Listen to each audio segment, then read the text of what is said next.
ijaarsa diiyaasporaa irra jiru immoo sablamii hundumaa ijaaruun irra jiraata. Kanaaf amma dhufee as jiru malee as dhufuu yookaan as dhufuu gaafa isin jedhu sa'aatii kana waltajjii akkasii gaggeessuu narraan maluudhaaf. Garuu immoo ergaa kana isinii dabarsuudhaaf akka lammiittis anan na laallata akka hojiittis na laallata waan ta'eedhaaf as jira jecha.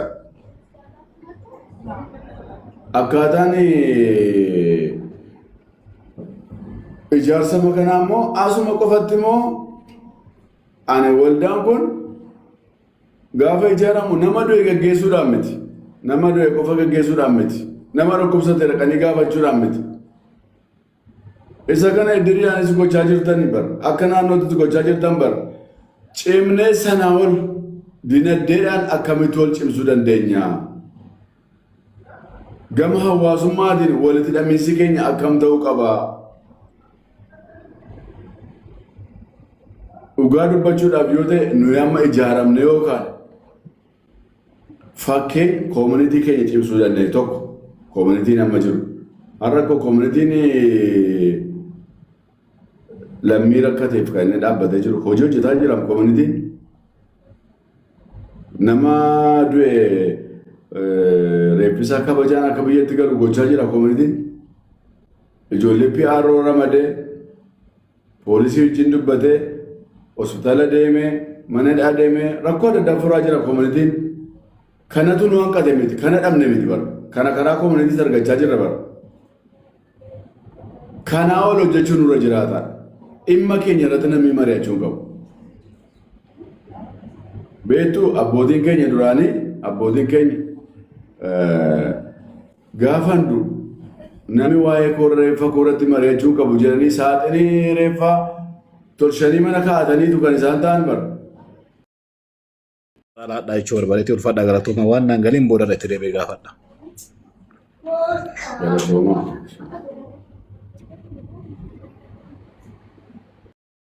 Kilole.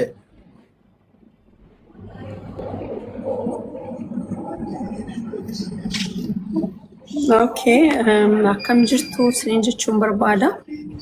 Kanarraa kanaaf immoo dhugaa guyyaa lammaffaafidha gaafa sooshaal miidiyaa irratti kan inni marii kana isin duukaan ta'edha guyyaa sadaffaadha. Fayyaa ta'aa waa yaada jajjabeessamuu qabudha. Ani kallattiitiin gaaffii uummanni na gaafatee jechaadha. Tokkoffaa qarshii meeqadhaa miseensa waggaa tokko kaffaluuf kan jedhudha.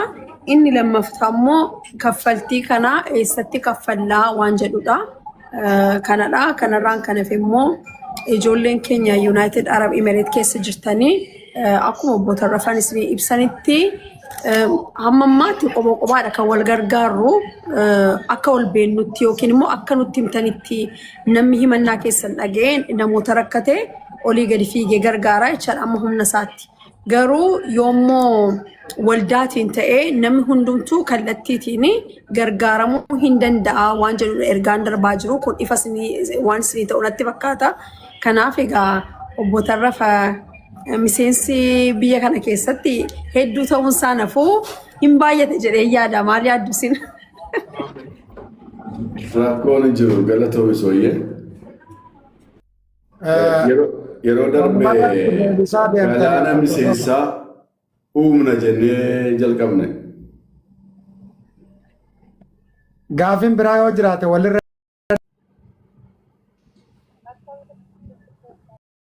danda'amaa ta'een osoo viidiyoodhaan baatanii baay'ee natti tola.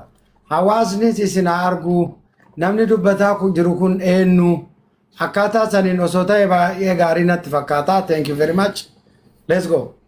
Assalamu alaikum warri muslima warkaan akkam jirtu nagaa keessanii ana gaafii takkan qabu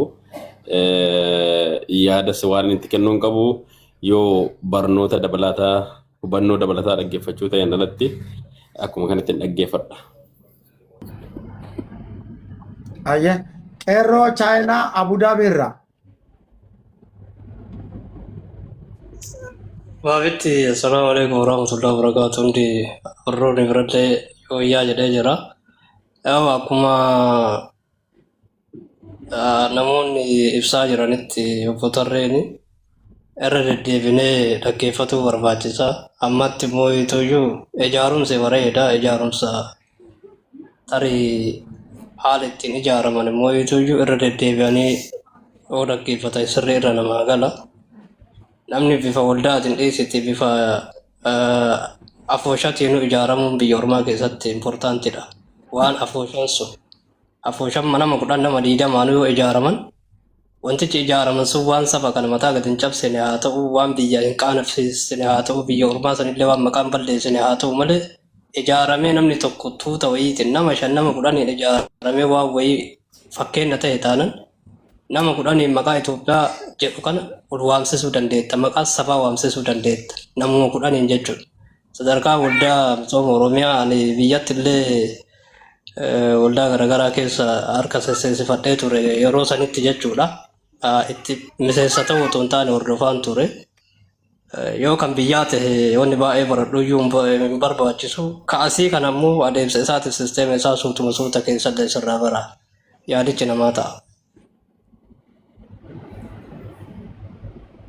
Ayyee ulfaadha galatooma anis gaaffii tokko lama itti dabaladhee waluma qabanii gaaytarrafaan kan nuun deebisan ta'a. Inni duraaf duraa barbaachisummaa waldaa misooma Oromiyaa hedduu hubannoo kan qabnu kan biyya keessatti.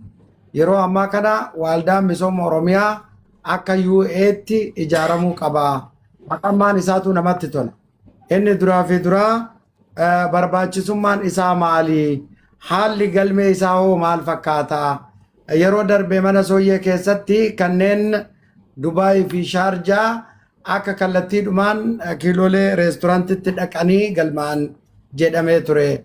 Nuti garuu Omolqee irraa Salkeemaa Fujeeraa keessa kan jirru kallattiidhaan illee galmaan jirru. Isinis nu galmeessaan jirtanii waan jedhan kaasanii turanii. Haa ta'uti garuu namoonni tokko tokko dhuunfaan akka ajmaanitti galmeeffataa jiraatullee miseensi kun maybe baay'achuu qaba. Baay'achuu danda'a. Haa ta'uti garuu barbaachisummaa fi bu'aan isaa misoomuma Oromiyaa cimsuudha moo namoota biyya kana keessatti haala yeroo yoo ilaalu kanneen rakkataa jiran kanneen du'aa jiran yeroo tokko tokko yeroo reefki kallattii imbaasiidhaan namoonni tokko tokko mallaqa kan qabne gara biyyatti galchuuf asii fi achi jedhutu jira. Kanaan ol qabatee waldaa misooma Oromiyaa kun miseensi kun jabaatee cimee as keessatti wal bira dhaabbachuu irratti rakkoolee akkaataa kanaan dhufu tarkaanfii akka imbaasiin irratti fudhatuuf wanti socho'u jira. Mee kanaan ol qabatee qaama dhimmi ilaallatu nu gaafadhu jedhanii kanarratti wanti nuun jetta yoo jira.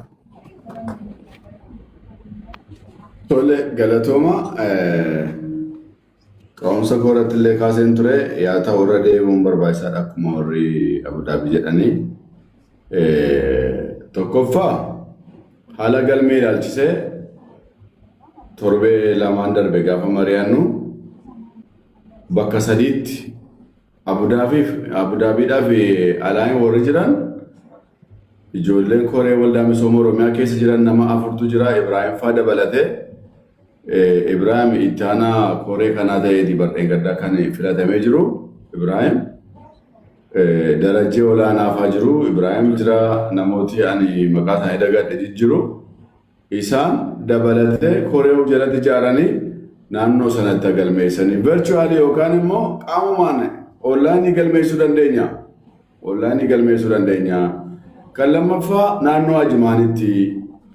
Tokkoffaa ofii keessanii miseensa cimaa nu wajjin dhufee waldaa kana cimsuu danda'u eenyu kan jedhu nama galmeeffadhaatii garee tokko uumaa achirratti koree garee miseensaa jedhaa jenne jirra. Xiqqoo naannoo Ajimaanitti sagantaan isiitti baay'ate natti fakkaata wal arguu hin dandeenye. Bakka itti galmeessitanis immoo ofii keessanii kaayyadhaa jenna. Maaliif kun yeroodhaaf koree nama filatame kun koree yerooti. Koree ce'umsa yookaan miseensa galmeessee naannoo Ajimaanitti nama amma kana. Maaliif yoo waajjira yookaan giddugaleessa iddoo tokko yoo jenne nu rakkisuu danda'a. Garuu Raas Alkeemaa irraa Hasan jira. Naannoo Fujeeraa irraa Jibriil jira.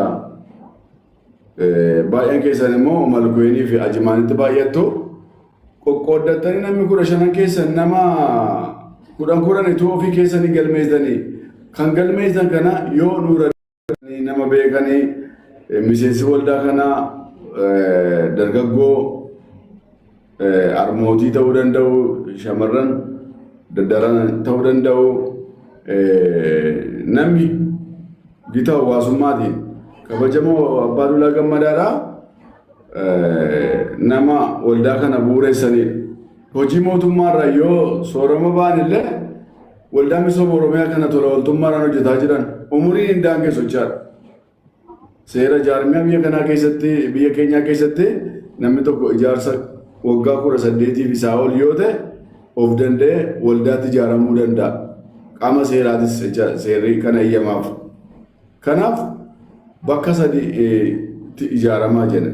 Kanaaf ammaa fakkeenya kan ta'u naannoo Dubaay fi Shaarjaatti walgaanii tokko koreen sun zuum miitingii garee sanatti hin sochoofne malee WhatsApp gruupii uumanii garee miseensaa jedhanii miseensa nama 100 galmeessanii jiranii beeksisa adda addaas qopheessanii jiran beeksisa kanaan immoo WhatsAppiidhaan maqaa guutuu maqaa ID keenyaa jira ID irra kan jiru yoo danda'ame nama ID qabatu ta'e gaariidha yoo sana ol ta'e immoo itti mari'achaa deemna jechaadha maaliif ID isaarraa fuunee maqaa isaatti barreessuu dandeenya yookaan paaspoortii irraa fuunee maqaa isaa barreeffachuu waan dandeenyuuf maqaa paaspoortii irra yookaan ID biyya kanaarra jiru fi lakkoofsa WhatsApp kana duwwaa umuriin kee meeqa jechaan jiru eessatti dhalate jechaan jiru isa booddeedhatu gruupii sanarratti foormii erginee fi akka isaan maqaa isaanii barreessanii deebisan goonaa jecha gareetti sassaabuu qabnaa jennee walii galle jiru.